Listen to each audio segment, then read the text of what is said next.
la Fundació Lluís Carulla vivim els Premis Baldiri Reixac com una veritable festa de l'escola catalana, una expressió de l'arrelament del país, d'anhel, d'aprenentatge i de sentit cívic.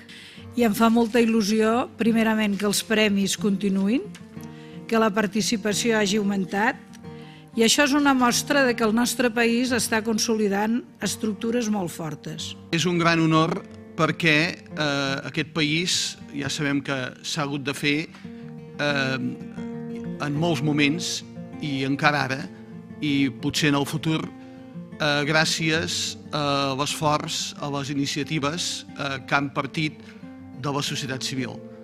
I n'hi ha hagut moltes, però una d'aquestes, i realment molt important per tota la tasca que ha fet i que fa per la cultura i especialment per la llengua i l'ensenyament, la literatura també, és la Fundació Lluís Carulla.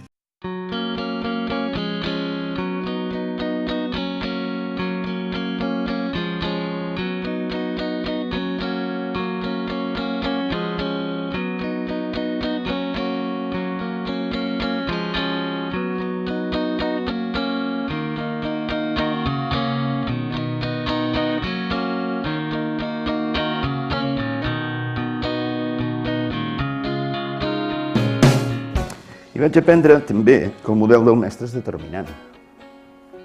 Determinant. Que llegir no és només una eina, no? Sinó que és un aliment. I vaig aprendre que, per tant, saber llegir és un dret de tots els alumnes. I els asseguro que en 13 anys hi ha temps més que suficient perquè el 95% dels alumnes del nostre país surtin sabent llegir molt bé i agradant-los. Queda dit.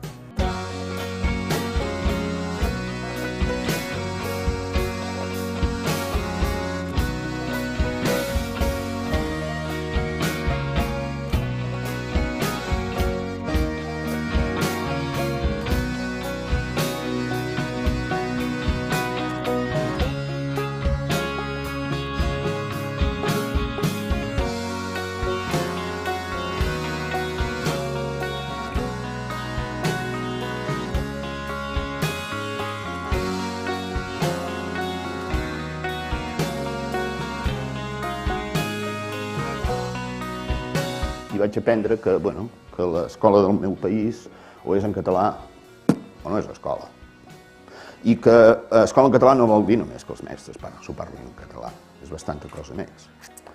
I vaig aprendre que una llengua s'aprèn usant-la, no s'aprèn fent molts quadernets i molta fitxa i molta... No. I vaig aprendre que l'escola funciona, l'escola de veritat, i l'aprendre funciona amb un altre rellotge. Amb un rellotge que no és el que fem servir quan sortim d'aquí, no? És un rellotge diferent. Que si ens plantegem l'escola amb el rellotge normal ens estem equivocant.